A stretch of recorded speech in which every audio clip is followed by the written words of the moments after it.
Ümumi sahəsi 48 kvadrat metr olan mənzilin planlama və dizayna uyğun təhvilindən görüntüləri paylaşmaq istədim. Dəhlizin sahəsi 10 kvadrat metrdir. Dizaynda sakit, rahat rəng tonlarından istifadə edilib. Dəhlizdən daha sonra ilk sanitar qovşağa daxil olaq.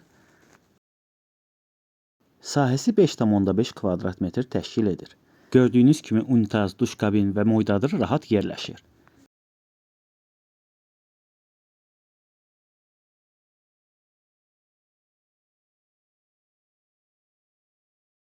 Daha sonra yataq otağına nəzər yetirək. Yataq otağının sahəsi isə 14 kvadrat metrdir. Onu da qeyd etməliyəm ki, bəzən dizaynda təklif edilən materialları sifarişçi zövqünə uyğun dəyişə və ya əlavə etməyə bilər.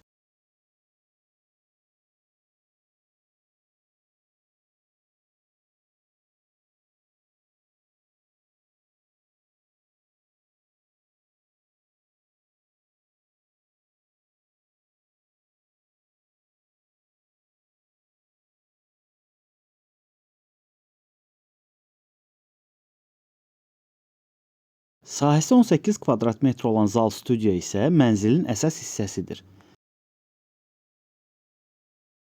Siz də dizayn və planlama işləri üçün elə indi bizə yaza bilərsiniz.